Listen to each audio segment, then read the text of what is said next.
Bear, I want to ask you a little bit about the NFL because you had a tweet the other day. Simon, read the tweet that he had because I feel like you and I and Chris all have difference of opinion on this particular topic.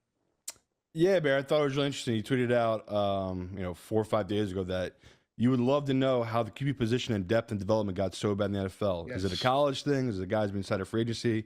That makes zero sense. What's your view on that? You just think we have really shitty QB play, or are you just talking about the back end, like the back 25 to 32 guy? It just amazes me that we are at a point in 2025 headed into the season that like there is a demand that Russell Wilson and Aaron Rodgers and Justin Fields are considered starting quarterbacks. I don't know where his and I think someone who replied back it's not that different. There's always been really bad quarterback play at the end, but is someone who watched the Jets last year, I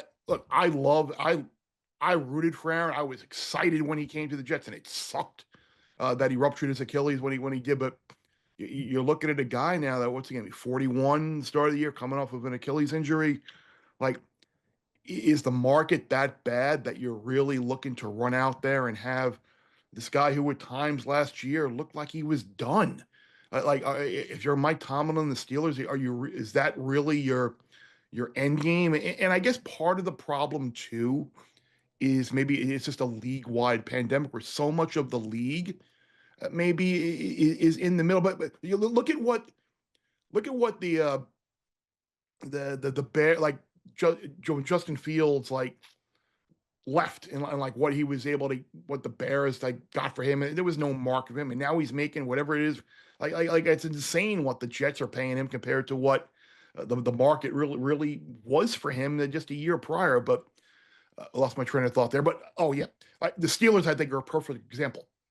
They're a team that needs a quarterback, but so much of the league now with the parity and everyone's in the middle, it's the worst place to be in the NFL.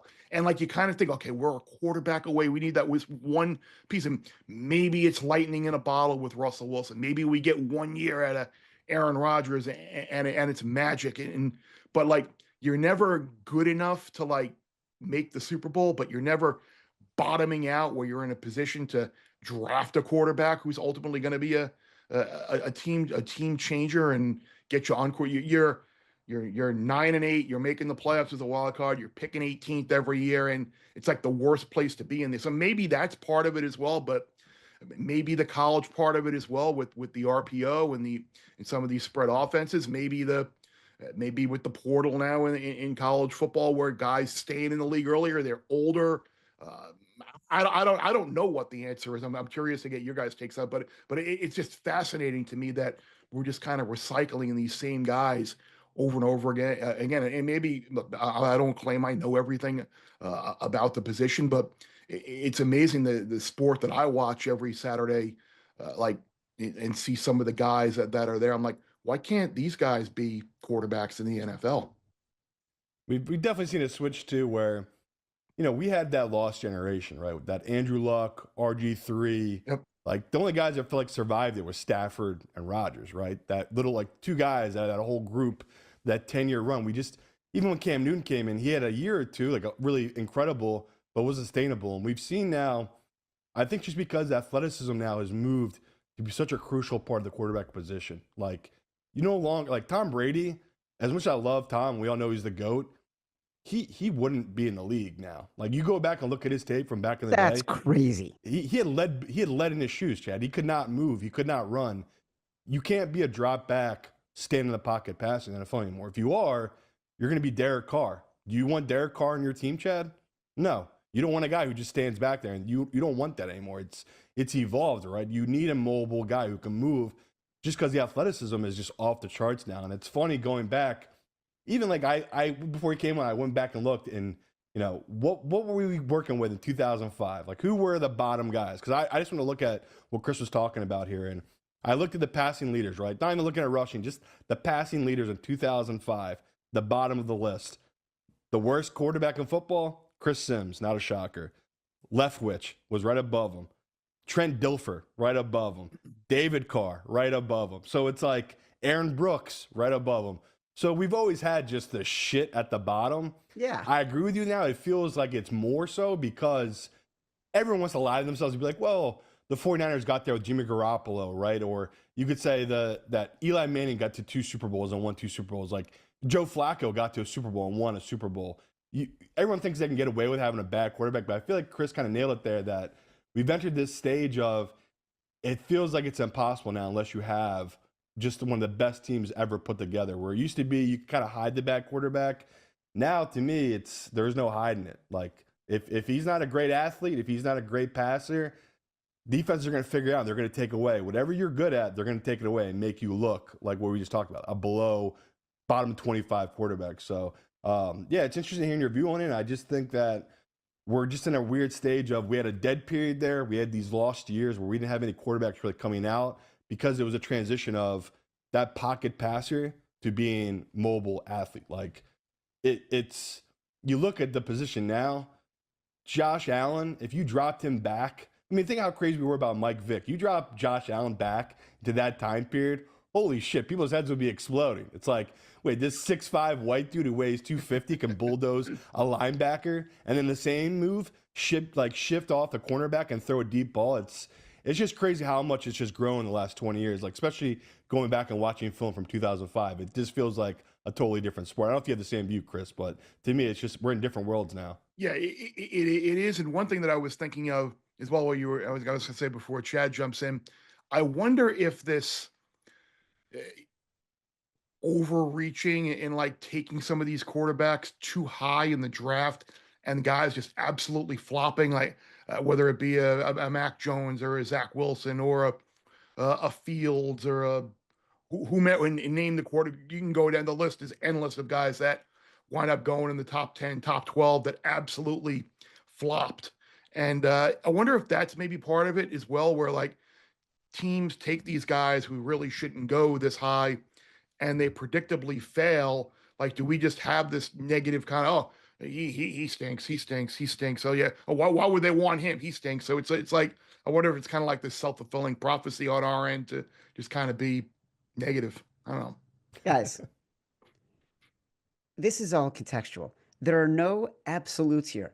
There are always going to be bad quarterbacks. There are always going to be great quarterbacks. There are always going to be quarterbacks who come out of nowhere and surprise you to become great quarterbacks. And there's always going to be quarterbacks taken at the top of the draft who absolutely flail and we're like, this dude sucks. I will say this about Tom Brady. You don't become Tom Brady because you don't adjust. And what Tom Brady did, and I think what a lot of quarterbacks don't do, they don't spend the time to self-scout. They don't spend the time to be intellectually honest. You cannot succeed in anything unless you are intellectually honest about what's in front of you, whether it's what your tape says, what your numbers say, etc., so you can actively improve for any better. Simon, what are we spending this whole offseason doing?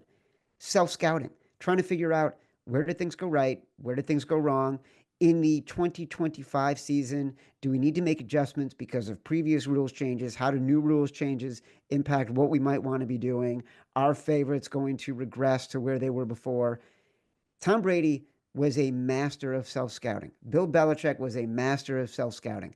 That is a gift that so many teams and so many coaches are not accepting as a part of their responsibility. They work out thinking they need to improve their body, they need to improve certain elements of their game, but they don't actually work on the elements as in depth as they need to that can actually make them better because they were terrible at it. That's what Tom Brady did. He would have adjusted. He did adjust. And I would also argue it's not like Joe Burrow or Matthew Stafford are the most mobile quarterbacks. He is. Joe Burrow, Chad would burn. No. Let me finish. Let me finish. They're great in the pocket. Their mobility is defined to the space that they are supposed to stay in, and then ability to be creative when they need to be creative within a, 10-yard radius in front of them, behind them, to the left of them, to the right of them. Tom Brady was great at that too, only he did that within a 2-yard radius, right? It's just the little bit of footwork to me that is the difference. Yeah, he was the GOAT. I mean, we're not taking that away. I'm just saying that if you took him and he was a 6th-round pick at that time because he was good in the pocket, he was a good pocket passer, no one would even throw his tape on now because it's like you need a guy that can run outside the pocket. Like that's what I'm trying to get to is that I look at the NFL now. Stafford's been grandfathered in, right? He's of that last group, like Aaron Rodgers.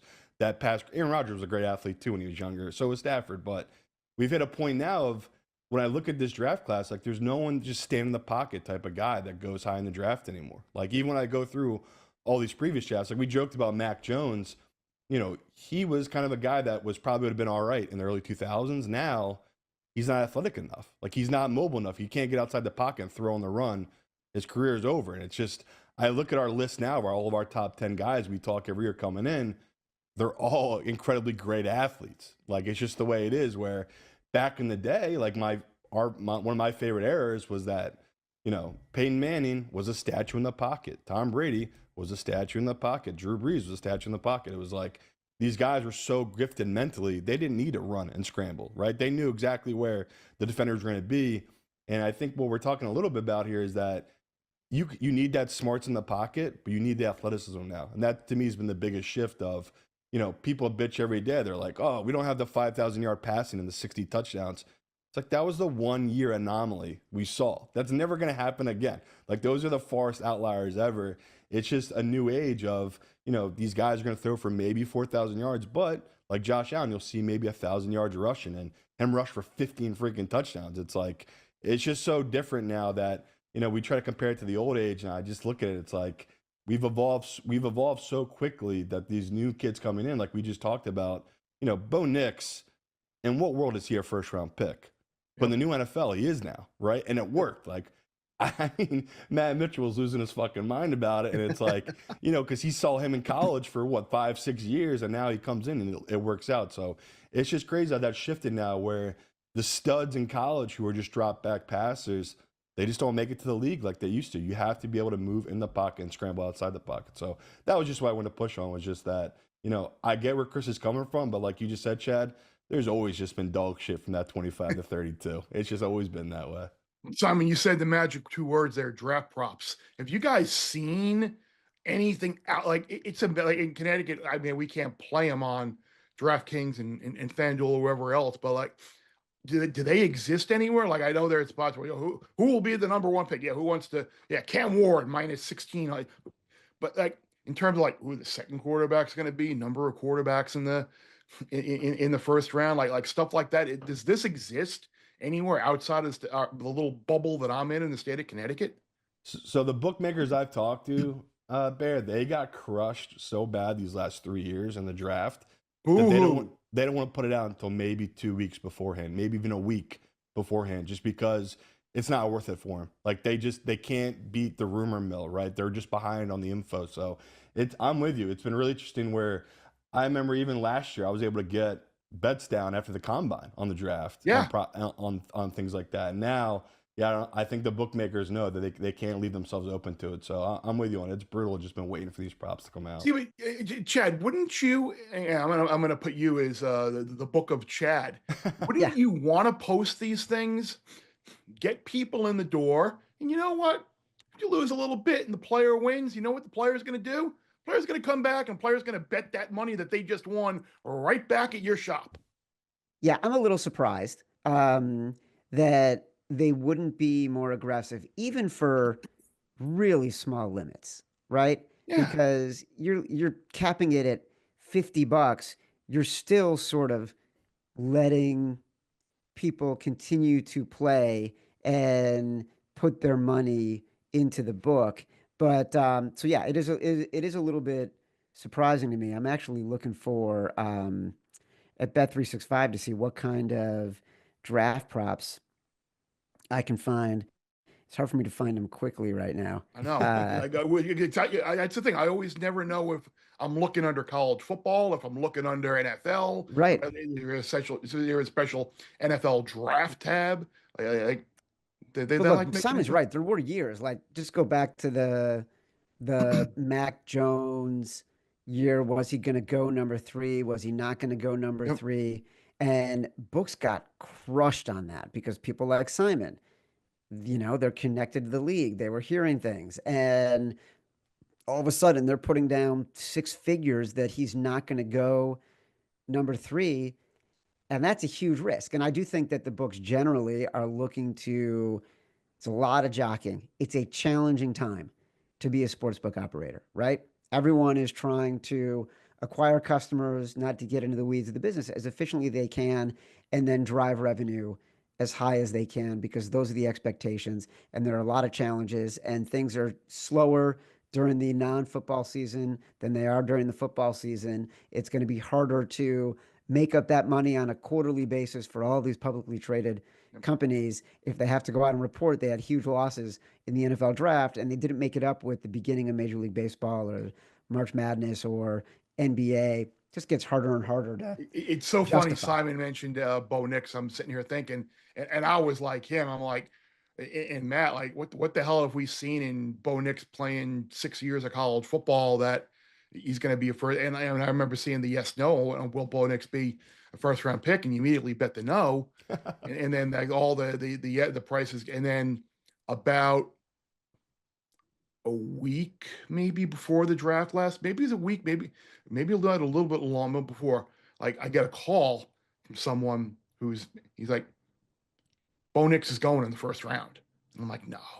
It's like Bo Nix is going in the first round. I'm telling you right now, Bo Nix is going in the first round. So fortunately, I was able to actually make a profit because the yes price was longer than the no that I bet. But yeah, I was stunned to and you're right. It's the information and just being kind of privy to things that not everybody can get ahead on. So yeah, I'd love to just for a book to kind of put themselves out there and throw a will Jackson Dart be the second quarterback taken in the NFL draft? Over under 2.5 or 3.5 because I think we're definitely going to get 3. And I wonder, like I know McShay talked about Tyler Shuck, like I don't know if we'll get 4, but I think we're definitely going to get 3 quarterbacks in the first round. So I'm curious. I'm sure it'll be over 2.5. Juice to the moon is what they'll wind up posting once they do post the stuff. We'll get there as we get closer, for sure. And Jackson Dart is the guy, we're going to dig deep into the draft over the next few weeks. He's the guy who's going to be on everyone's board, for sure. Yeah, and then Eric, and then they'll throw on his Florida tape and the Florida game where he was absolutely terrible and cost Ole Miss a playoff spot, and that'll be the detractors tape where it's you want to take this guy with the number whatever pick in the draft. Look at this game, and he was terrible against the Gators. well, then we get into the space of you can make anyone look good or bad Yep. at any time.